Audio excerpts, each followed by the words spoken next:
जय मसीह की आप सभी को, आप सबका हार्दिक स्वागत और सभी को शुभकामनाएं। अच्छे शुक्रवार की। हमारा परमेश्वर जो कि हमेशा जीवित है और हमें बचाता है। आइए हम आज के वचन में जाएं। आज का जो वचन है वह है मत्ती रचित सुसमाचार 27 अध्याय वचन 32 से वचन 57। मत्ती रचित सुसमाचार वचन 32 से वचन 57 मैं आपके मध्य पढ़ूंगा और आप अपने स्थान पर खड़े हो सकते हैं परमेश्वर को आदर देने के लिए।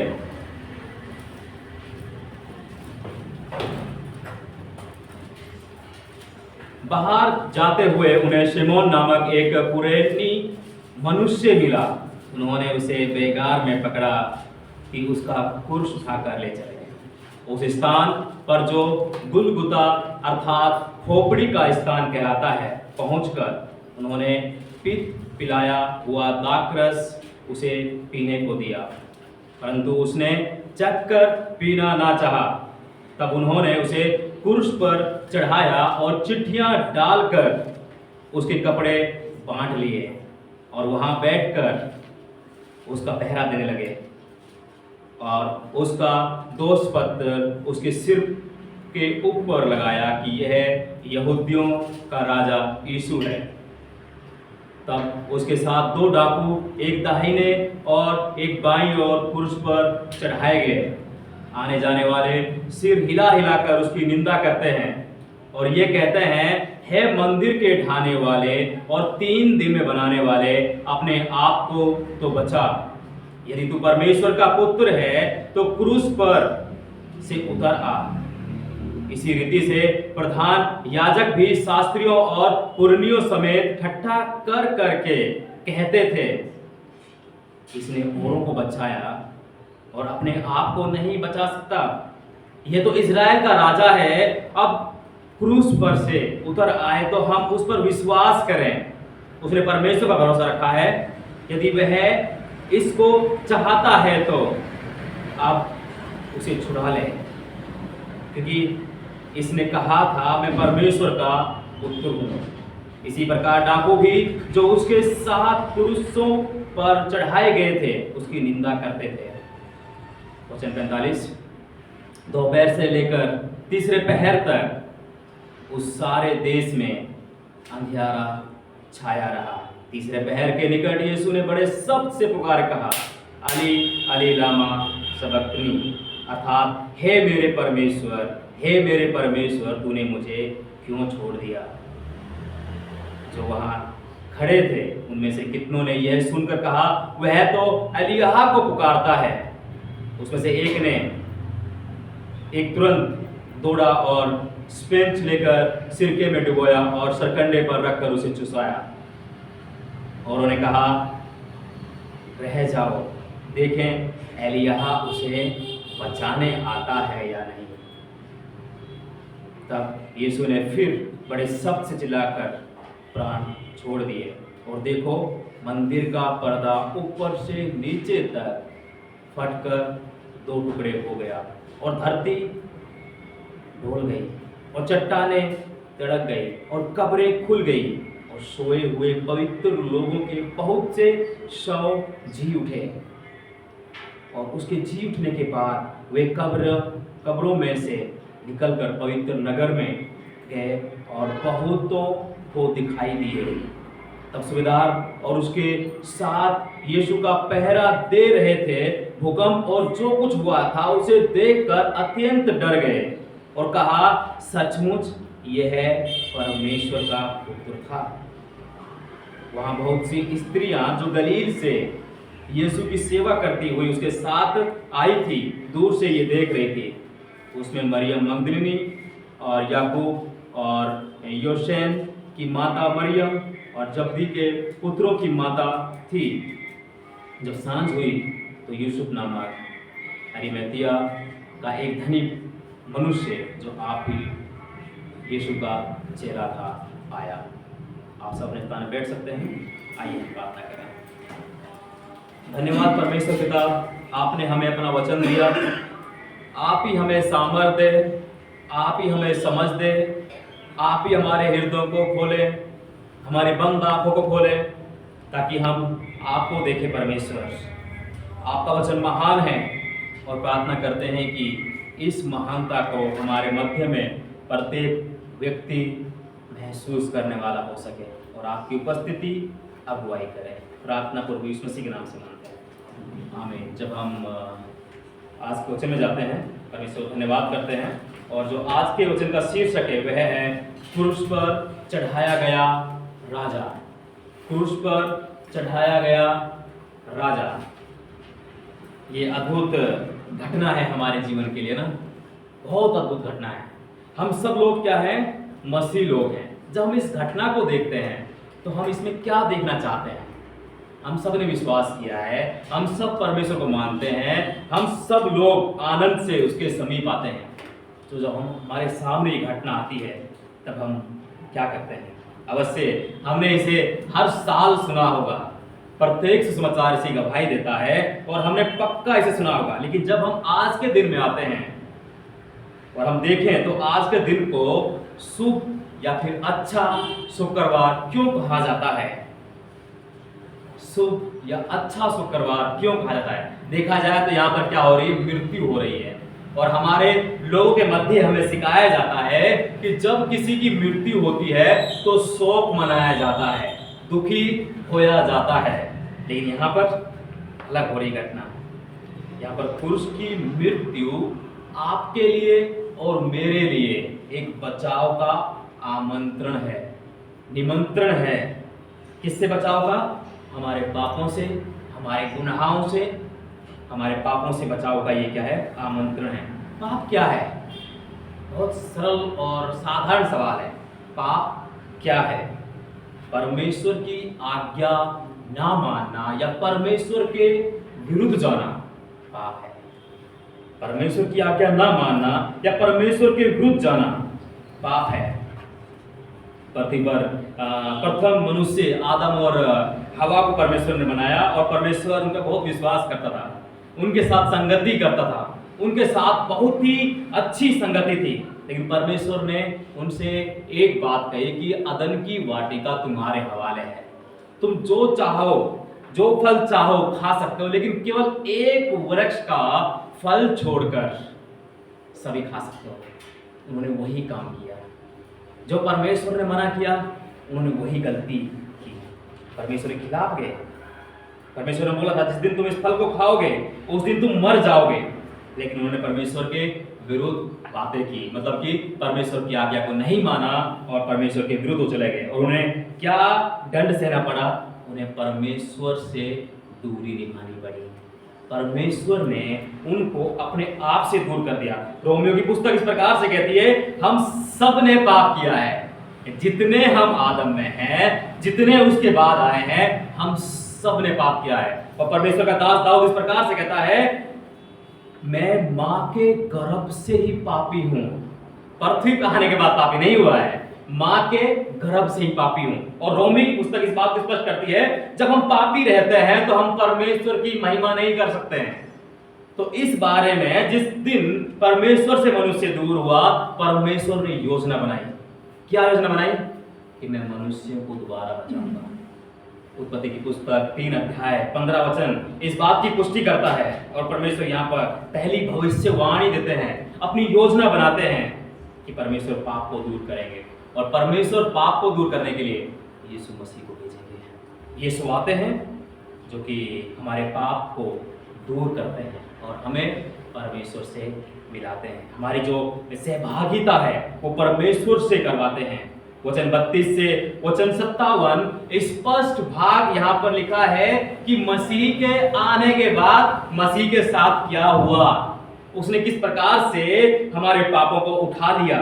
इससे पहले 27 अध्याय से पहले इन्हीं लोगों ने, यरूशलेम के लोगों ने यरूशलेम में यीशु का राजा के रूप में स्वागत किया था। हम लास्ट रविवार देख रहे थे, क्या देख रहे थे कि झाड़ियां बिछा रहे हैं, कपड़े बिछा रहे हैं, आनंद से होश सेना के नारे लगा रहे हैं, स्वागत करते हैं। और यहाँ पर जब हम प्रवेश करते हैं तो यही लोग क्या करते हैं?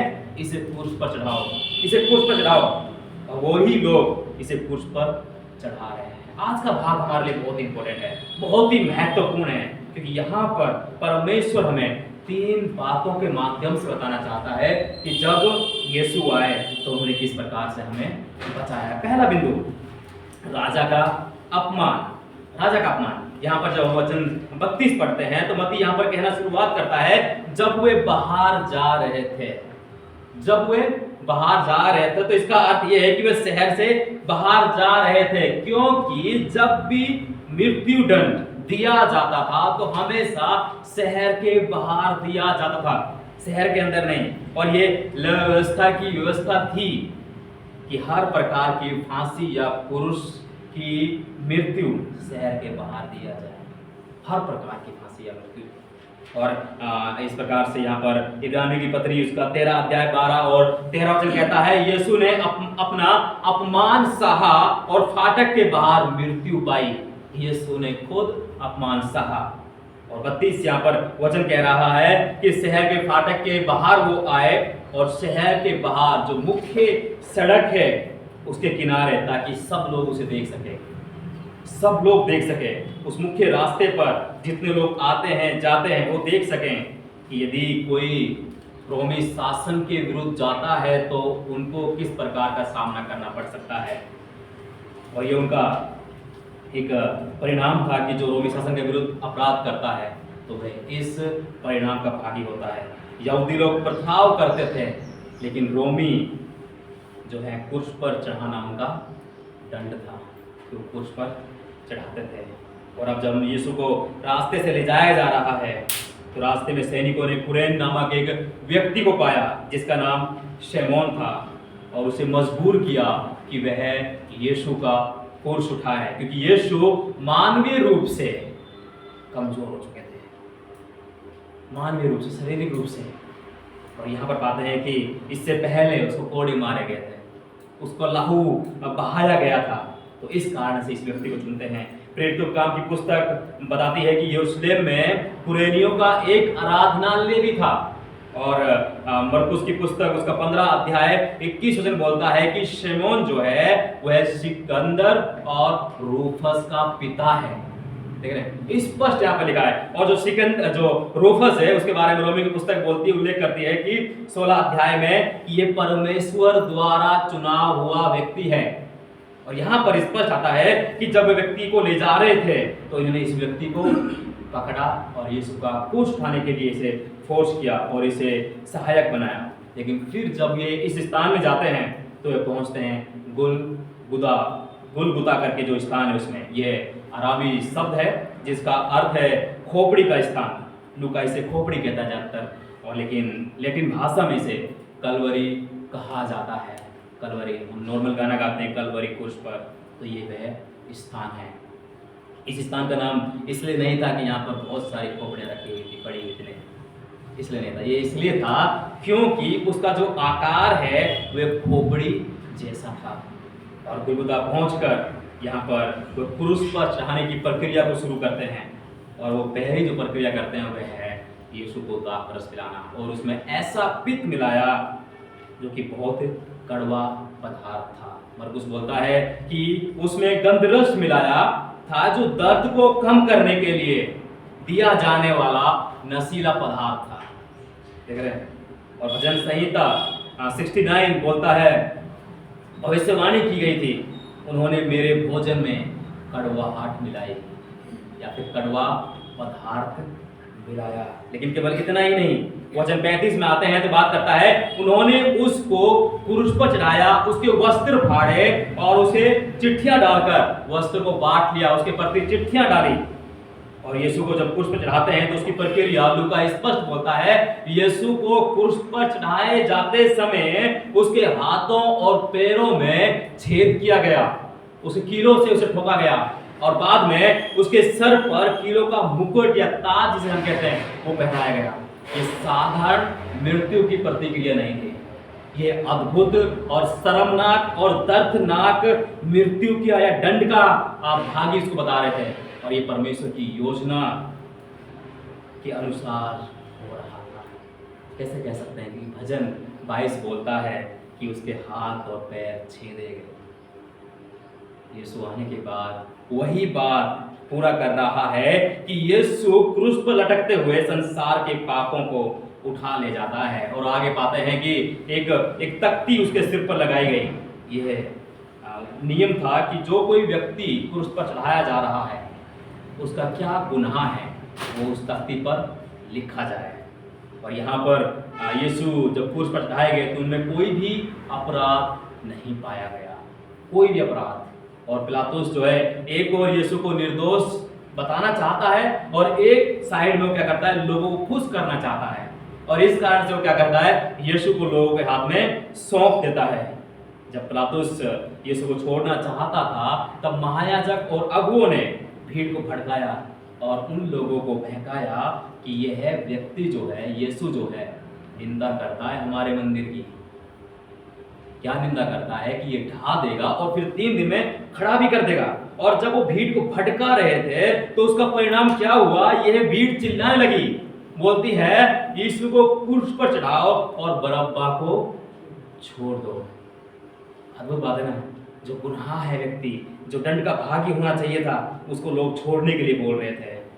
लेकिन यहाँ पाते हैं कि यूहन्ना की पुस्तक उसका 19 अध्याय 19 वचन में पिलातुस ने एक दोष पत्र लिखकर क्रूस पर लगा दिया और उस पर लिखवा दिया, यीशु नासरी यहूदियों का राजा। जब हम आगे पढ़ते हैं 20 वचन में तो ये जो अगुए हैं, जो महायाजक हैं, ये सहमत नहीं होते हैं। ये बोलते हैं कि ये खुद स्वयं बोलता है मैं राजा हूँ, मैं परमेश्वर द्वारा भेजा गया, मैं यहूदियों का राजा हूँ। तो वो क्या करते हैं, यहाँ पर स्पष्ट लिखा है, वो लिखवाते हैं यहूदियों का राजा यीशु है। मत्ती की पुस्तक में यहाँ पे स्पष्ट लिखा है और लिखा गया है कि उसके दोनों साइड में डाकू भी क्रूस पर चढ़ाए गए, एक दाईं और एक बाईं ओर। और ये बात स्पष्ट करती है हमारे मन में, हमारे सामने, कि यीशु का अपमान करने का ये एक तरीका था। अपराधियों के बीच उसे रखकर बदनाम करने का, शर्मिंदा करने का एक तरीका था। लूका इन लोगों को अपराधी या बुरे लोग कहकर संबोधित करता है कि ये लोग क्या है, अपराधी हैं, बुरे लोग हैं।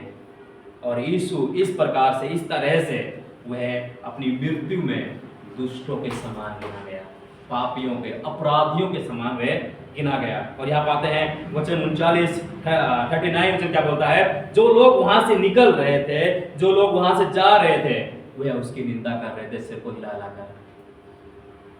तू मंदिरों गिराएगा, तो अपने आप को बचा नहीं सकता, तो उसे किस प्रकार दोबारा बिल्ड करेगा। ये क्यों हो रहा था, क्योंकि जो महायाजक जो लोग थे, जो अगुए जो लोग थे, उन्होंने भीड़ को भड़का दिया। अब ये क्या है, मुख्य द्वार पर, मुख्य सड़क पर है और यहाँ पर ये निंदा करते हैं, यदि तू परमेश्वर का पुत्र है तो नीचे उतर आ। केवल इतना ही नहीं, ये जो ये महायाजक जो लोग हैं, ये लोग क्या बोल रहे हैं, इन्होंने इसने दूसरों को बचाया, दूसरों को चंगाई दी, दुष्ट आत्माओं से निकाला, लेकिन खुद को नहीं बचा पा रहा है। और उससे बोलते हैं यदि तू अपने आप को बचा ले, यदि पुरुष से तू नीचे आ जाए तो हम विश्वास कर लेंगे तो परमेश्वर का, तो परमेश्वर का। और सच तो यह था कि ये लोग यीशु की शक्ति से नकार नहीं रहे थे, चमत्कारों से मना नहीं कर रहे थे। मरकुस की पुस्तक बोलती है और मत्ती की पुस्तक बोलती है कि इन्होंने प्रत्येक समय में यीशु से चिन्ह मांगने की बात करी, चिन्ह मांगा, लेकिन कभी भी उन्होंने विश्वास नहीं किया। यीशु जानते हैं यदि मैं क्रूस से नीचे आ गया तो ये मेरी घटना को नहीं पहचान रहे हैं, ये पहचान रहे हैं कि मैं अपनी शारीरिक सामर्थ्य दिखाऊं। यदि मैं क्रूस से नीचे आ गया, ये तब भी मुझ पर विश्वास नहीं करेंगे, क्योंकि मैं इनका हृदय अच्छे से जानता हूं। लेकिन ये लोग क्या सोचते हैं कि यदि तू नीचे नहीं आता है तो हम जान जाएंगे तो परमेश्वर की ओर से नहीं है, तो शैतान की ओर से है, तो परमेश्वर की ओर से नहीं है, क्योंकि यहाँ पर लिखा है हम तुझ पर विश्वास कर लेंगे। लेकिन सत्य ये था कि उसकी शक्ति का, परमेश्वर का, प्रभु यीशु मसीह का जो क्या है, मजाक उड़ा रहे। तो कहते हैं यदि तू इजराइल का राजा है तो अभी क्रूस से उतरा, अभी तुरंत उतरा, तब हम विश्वास करेंगे। विश्वास का चिन्ह लगातार ये लोग मांगते हैं और बात करते हैं। फिर वचन 43 में बोलता है कि जो ये बात बताई गई थी, ये भजन 22 से लिया गया भविष्यवाणी की बात है कि इसने भरोसा किया, यदि परमेश्वर चाहता है इसे बचाना तो परमेश्वर इसे अभी बचाए, क्यों नहीं बचा रहा है? ये तो कहता है कि मैं परमेश्वर का पुत्र हूँ, मैं परमेश्वर का जन हूँ, परमेश्वर का भक्त हूँ, लेकिन ये अपने आप को बचा नहीं पा रहा। ये अपमानजनक चर्चाएं हो रही हैं। और केवल इतना ही नहीं, जब बात करते हैं जो डाकू जो इर्द गिर्द रखे गए थे, दाईं और बाईं ओर रखे गए थे, वो लोग भी इसका अपमान कर रहे हैं। यीशु मसीह का क्या बोल रहे हैं कि तू इजराइल का राजा है तो क्रूस से उतर आ, अपने आप को बचा ले। लेकिन लूका यहाँ पर एक स्पष्ट मोड़ लेके आता है। वो कहता है एक डाकू ने यीशु का अपमान करता है और दूसरा डाकू क्या बोलता है दूसरे डाकू को कि तू नहीं जानता कि हम तो अपने कर्मों का फल भोग रहे हैं। इसने कुछ नहीं किया है और बोलता है यदि प्रभु तू अपने राज्य में आए तो मुझे स्मरण करना। यीशु बोलता है मुझे याद करना। तो ये क्या अद्भुत बात यहाँ पर ये शब्द यूज करते हैं। 23 अध्याय में बोलते हैं आज ही तू मेरे साथ स्वर्ग लोक में होगा, आज ही तू महिमा में होगा, क्योंकि मैं लहू बहा रहा हूँ, मैं सब कुछ कर रहा हूँ, लेकिन तू आज ही मेरे साथ में स्वर्ग लोक में होगा। इब्रानी की पुस्तक 6 अध्याय 6 वचन में बोलता है जो मसीह को अस्वीकार करता है वह परमेश्वर के पुत्र को फिर से क्रूस पर चढ़ाता है। तो सवाल आपके लिए है, क्या आप उसे क्रूस पर चढ़ाते हैं या आप उसे पर विश्वास करते हैं? स्पष्ट लिखा है। लेकिन पाते हैं कि जब ये सारी घटनाएं हो रही थी, इन घटनाओं के तत्पश्चात प्रेरितों काम 2 अध्याय में बात होती है। पेंतेकुस्त के दिन पतरस प्रचार करता है। पतरस जब प्रचार करता है तो वही लोग जो यीशु को क्रूस पर चढ़ा रहे थे, जो चिल्ला रहे थे, उनके दिल में बात चुभ जाती है और वो यीशु से पतरस से पूछते हैं कि हम क्या करें। पतरस बोलता है मन फिराओ। और घटना स्पष्ट है। वचन बोलता है कि उस समय लगभग 3000 लोगों ने प्रभु यीशु मसीह पर क्या किया? विश्वास किया, उद्धार को प्राप्त किया। तो आज क्यों नहीं होगा? आज हमारे लिए भी है कि यीशु केवल हमारा पापियों का मित्र ही नहीं, यह उनका भी मित्र था जिन लोगों ने यीशु को क्रूस पर चढ़ाया था। वो लोग पहचान नहीं पा रहे थे। आज जब हम यहाँ पर हैं, हमको परमेश्वर ने बुलाया है और वो कहता है कि मैं प्रत्येक के लिए आंसू बहाता हूँ, मैं प्रत्येक को बचाना चाहता हूँ। और यहाँ पर क्या दिखाया गया है? जिस राजा को स्वर्ग में होना चाहिए था वह मनुष्यों के द्वारा अपमानित किया जा रहा है। जिस राजा की महिमा होनी चाहिए थी उस पर थूका जा रहा है, उसकी निंदा की जा रही है, तिरस्कार किया जा रहा है। और इसी अपमान के बीच सच्चा राजा यीशु क्रूस पर लटका रहता है, उन्हें श्रापित नहीं करता है, लेकिन शांतिपूर्वक है क्रूस पर लटका रहता है। और फिर बाद में आता है कि उसकी मृत्यु होती है, जो हमारे दूसरे बिंदु में लेकर जाता है, राजा की मृत्यु।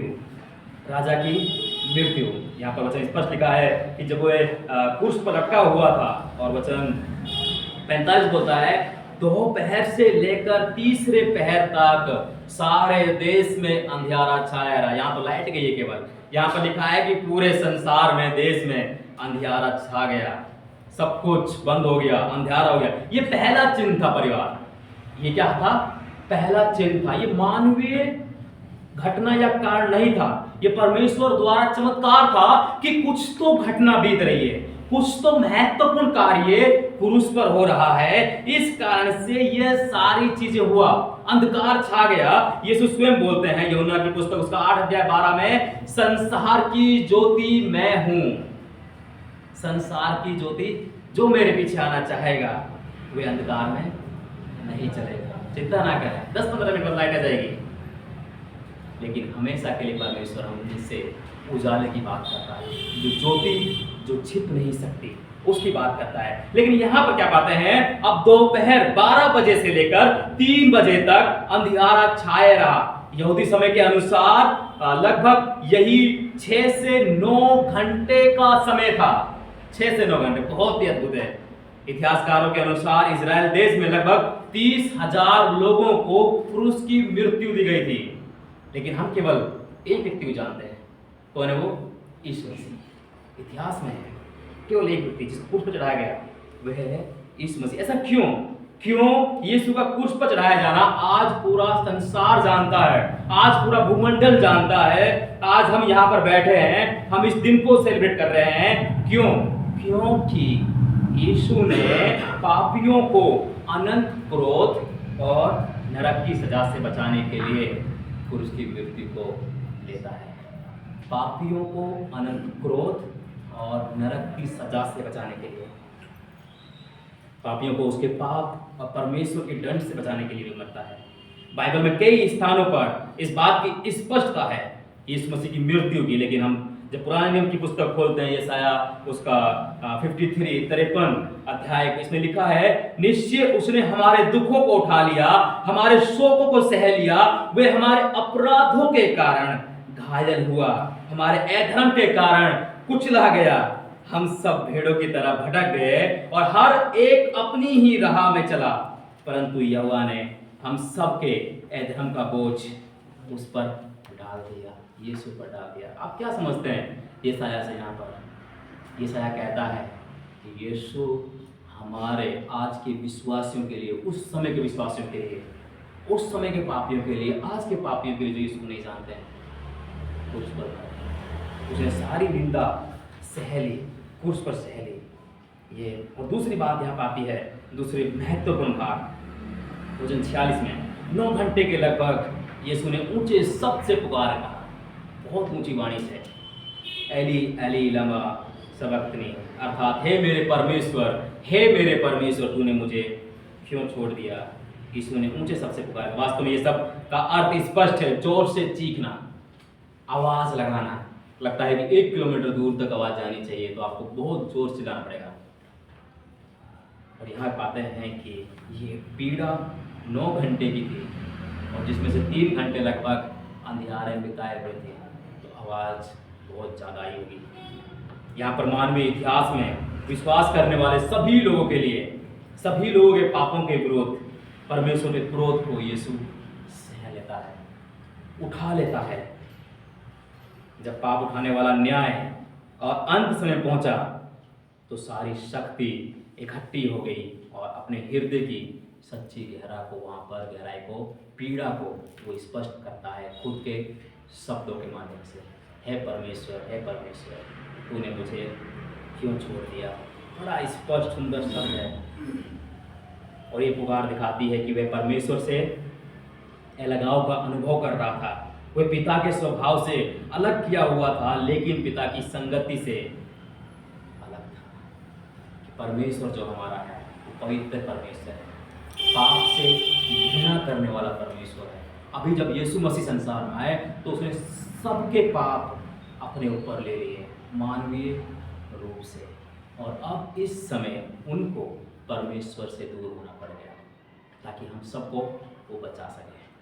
पहले यदि आप पुराने नियम की बात करें तो प्रत्येक छोटे पाप के लिए, छोटी गलती के लिए एक बलि चढ़ाई जाती, एक बलि, चाहे बलि किसी की बलि चढ़ाई जाए, मेल बलि, होम बलि, अलग अलग तरह के बलि के बारे में प्राप्त करेंगे यदि आप लय व्यवस्था की पुस्तक को पढ़ते हैं। यदि अभी तक वो परंपरा चलती हुई आती तो सारे जानवर खत्म हो जाते हैं।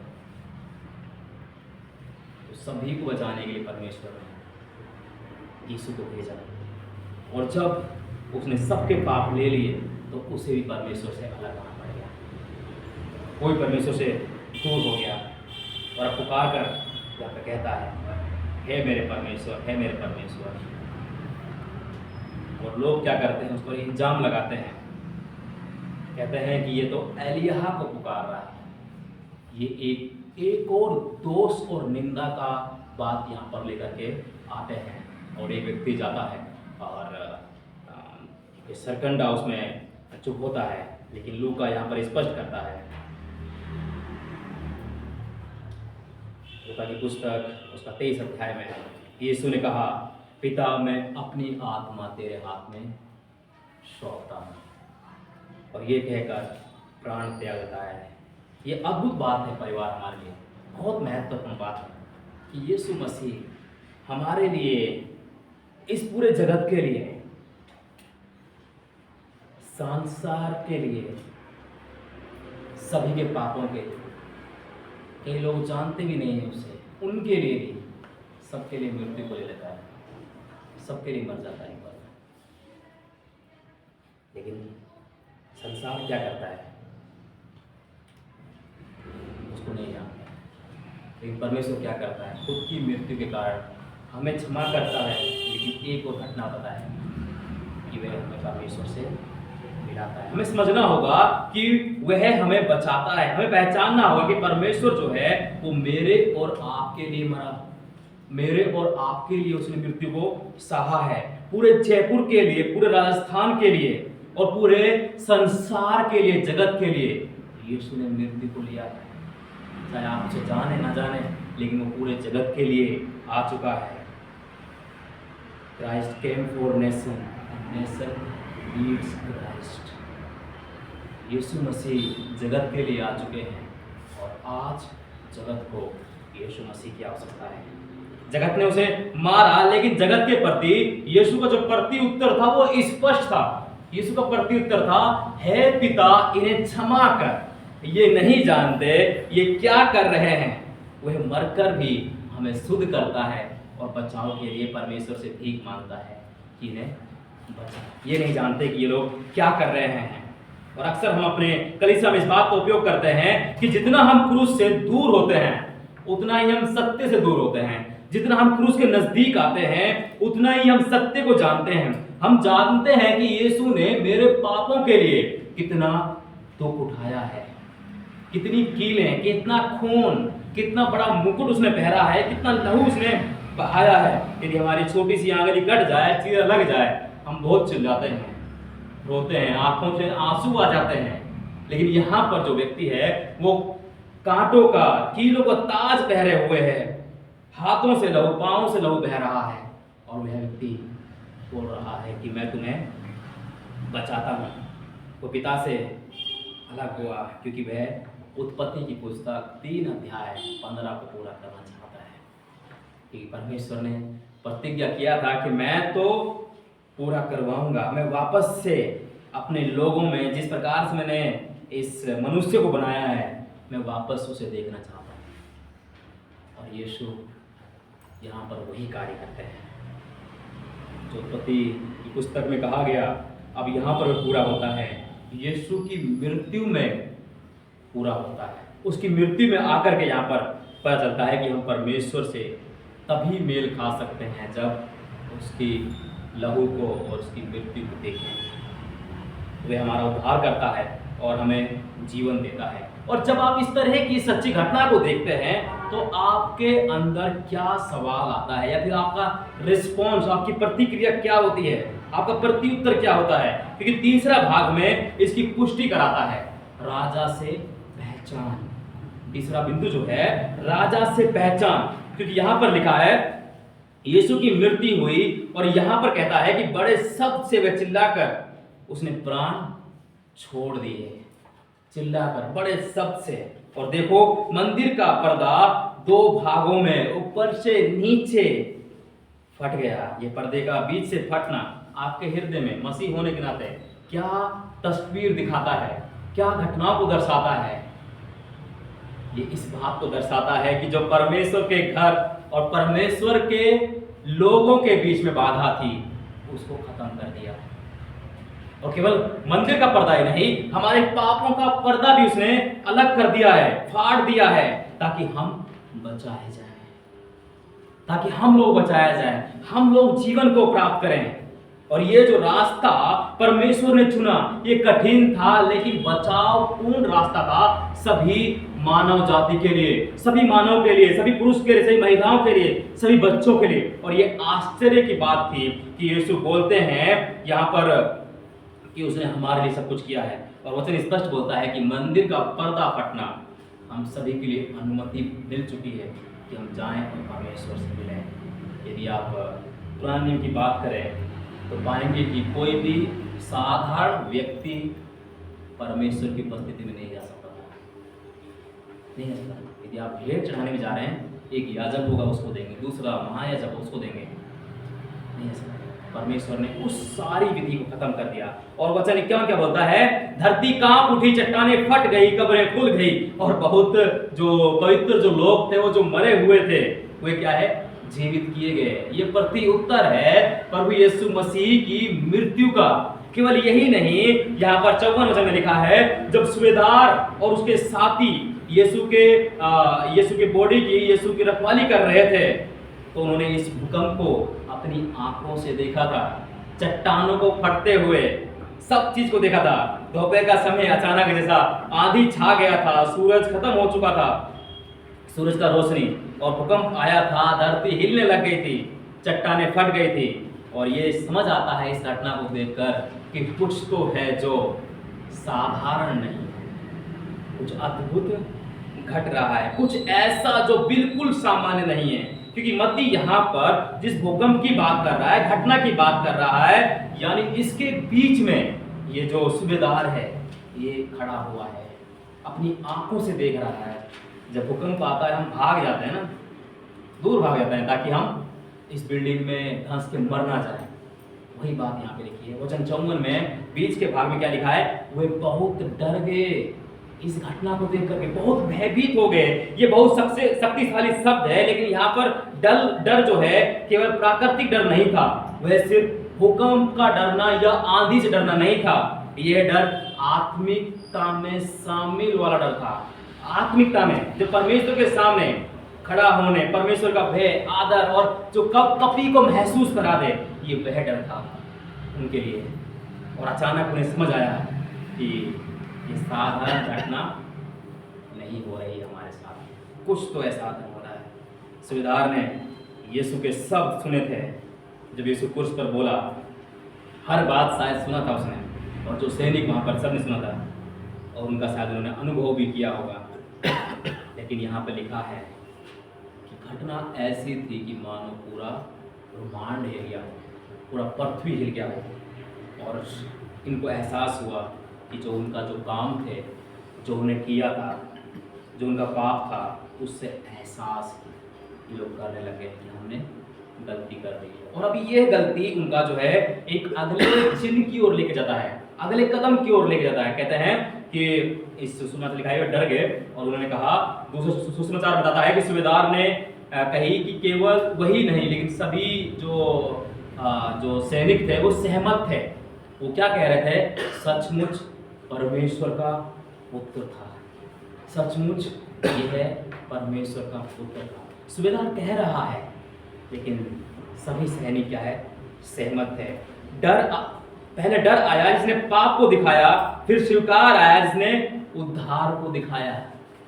डर उनका जो है अच्छाई में बदल गया। अगर आपका डर सही दिशा में है तो चिंता ना करें, सही दिशा की ओर लेकर के जाएगा।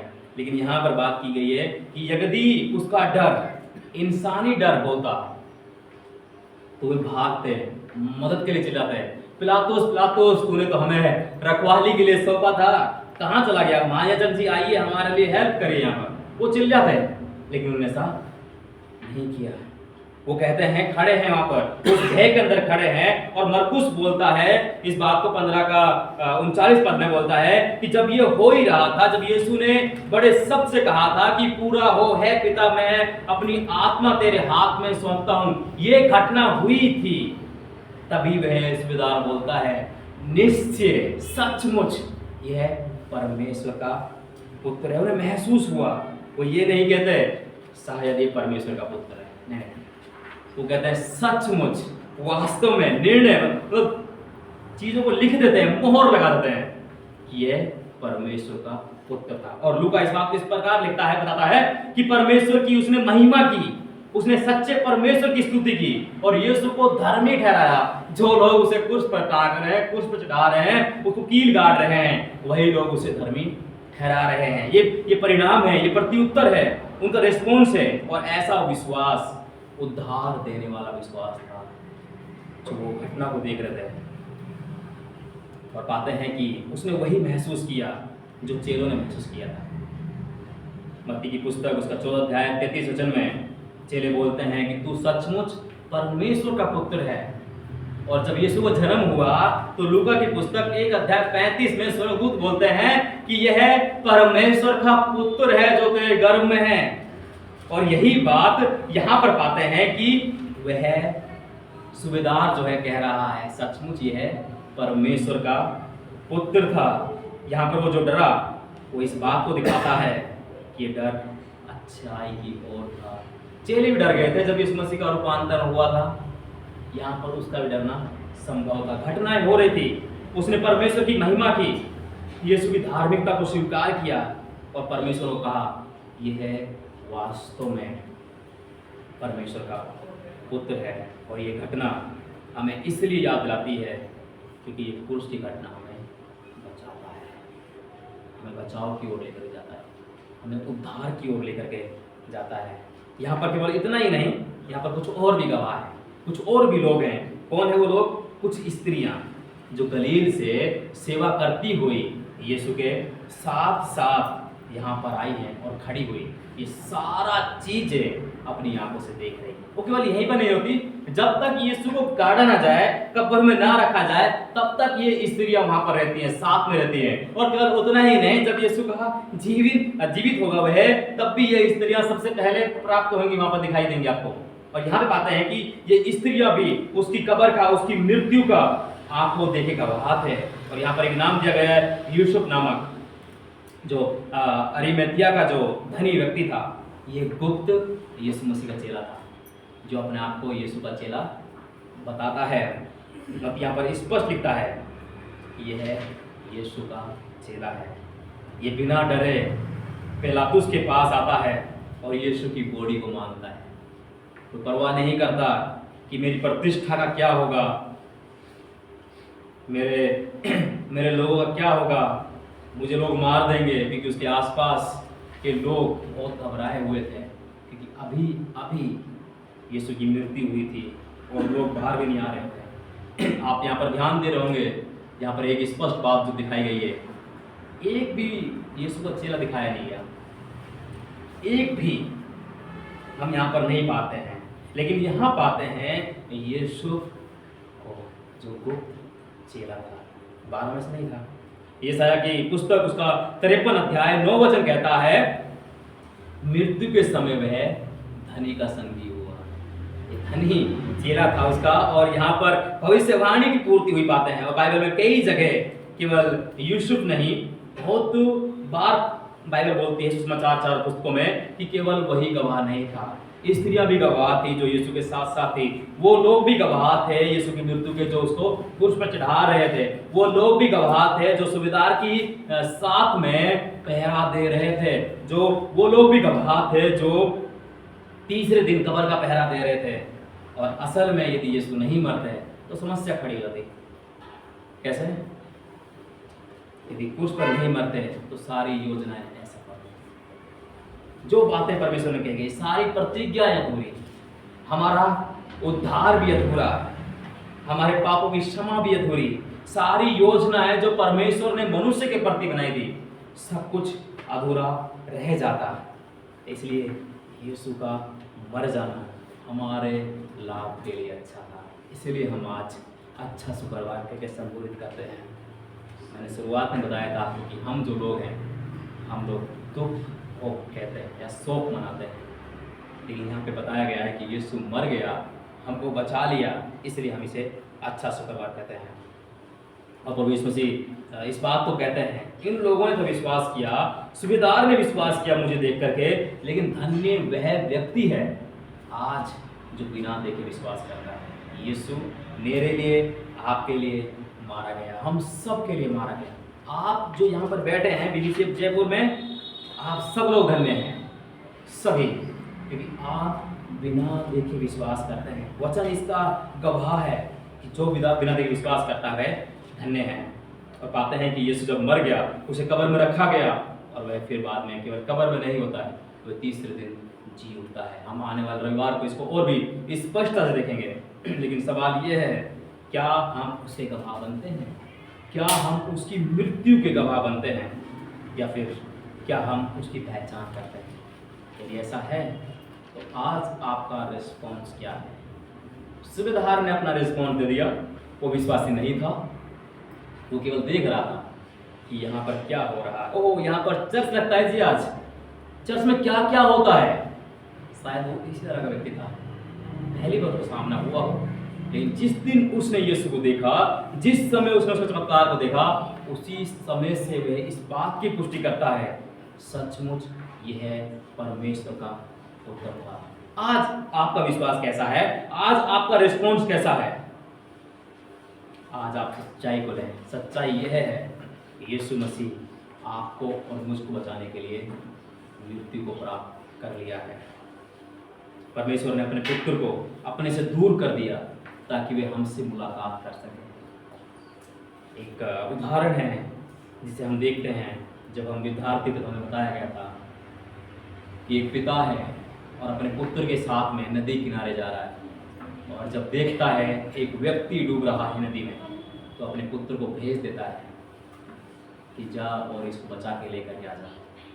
तो जब उस पिता का पुत्र जाता है तो जो व्यक्ति डूब रहा था उसे तो बचा लेता है, लेकिन खुद डूब के मर जाता है। अब जो व्यक्ति डूब रहा था, जो बचाया गया है, वो क्या करना चाहिए? उसे क्या करना चाहिए? मेरा आंसर तो शायद ये होगा कि जीवन काल में उसे पूरा जीवन उस पिता की सेवा करनी चाहिए जिसने अपने पुत्र को उसके खातिर दे दिया। सेम यीशु मसीह को परमेश्वर ने, स्वर्ग के पिता ने आपको और मुझको बचाने के लिए दे दिया। जो पाप का जो समुद्र था, हम और आप उसमें डूब रहे थे, हम और आप उसमें बहाए जा रहे थे। हम ना मरे, इस कारण से वो मर गया, वो गाड़ा गया, ताकि हम लोग यीशु से मुलाकात कर सके, ताकि परमेश्वर से, उसके भेजने वाले से मुलाकात कर सके। और अवश्य है कि हम उसका विश्वास करें। आज हमारे मध्य में टेबल लगाई गई है, प्रभु भोज की टेबल। ये टेबल साधारण टेबल नहीं है। यीशु जब क्रूस की यात्रा को करने से पहले अपने लोगों से बोलते हैं, शिष्यों से बोलते हैं, जब तक मैं दोबारा ना आऊं, मुझे स्मरण करना, मेरी देह का प्रचार करना। ये परमेश्वर की देह है जिसे हम याद करते हैं कि उसने हमारे लिए, मेरे लिए, आपके लिए लहू बहाया है। आइए हम निडरता पूर्वक उसे गवाह बने, उसे महसूस करें, उसे गवाह बने कि परमेश्वर हमारा सच्चा परमेश्वर है। सच्चा परमेश्वर है जो मरा हुआ परमेश्वर नहीं है। रविवार को आप देख पाएंगे कि वो जीवित परमेश्वर है। उसे कब्र में रखा गया है, लेकिन पाएंगे कि परमेश्वर हमारा जीवित परमेश्वर है। और वचन यहाँ पर जो 51 वचन बोलता है कि जो मर चुके थे लोग, पवित्रता मर चुके थे, वो मसीह जिस समय उसने क्रूस की मृत्यु को धारण किया, उसी समय वो लोग क्या है, जीवित हो चुके थे। और परमेश्वर बोलते हैं कि तुम मुझ में सो जाते हो, जो विश्वासी जो लोग हैं मैं उन्हें पुनः जीवित कर दूंगा, तुम्हें उत्थान दे दूंगा। तो निडरता पूर्वक उसे ग्रहण करें, उसकी महिमा करें, उसे स्वीकार करें, क्योंकि ये आपके लिए आया है, मेरे लिए आया है, हम सब के लिए आया है, और हम सब के लिए मर चुका है। आमीन। आप सबको परमेश्वर आशीष करे। आइए हम प्रार्थना करें। धन्यवाद परमेश्वर कि आप हमारे लिए आए, हमें मृत्यु से बचाने के लिए आए। परमेश्वर ये साधारण घटना नहीं है परमेश्वर हमारे जीवन के लिए। हम पाप की नदी में मर रहे थे परमेश्वर पिता, लेकिन आपने हमें बचाया। और प्रार्थना करते हैं कि हमें आप संभाल, हमारे अंदर इस प्रकार से सुबेदार को महसूस हुआ कि आप परमेश्वर हैं। प्रार्थना करते हैं कि हमारा हृदय भी खोल, हमारे मनों को खोल परमेश्वर, कि हम आपको ग्रहण करें, आपको देखें परमेश्वर। हम आपको देखना चाहते हैं, हम आपके पास आना चाहते हैं परमेश्वर। आपने हमें बचाया, हम आपकी स्तुति करना चाहते हैं परमेश्वर पिता। धन्यवाद क्रूस के लिए, धन्यवाद मृत्यु के लिए, धन्यवाद जो जीवन आपने हमें दिया, धन्यवाद आपने हमें परमेश्वर से मिलाया, धन्यवाद आपने सारी जो योजनाएं थी, सारी प्रतिज्ञाएं थी, आपने पूरा किया। धन्यवाद हमें ये नया जीवन दिया, और धन्यवाद के साथ में हम अपने आप को आपके हाथ में सौंपते हैं। प्रार्थना को विश्वासी के नाम से मानते हैं जो हमें बचाता है।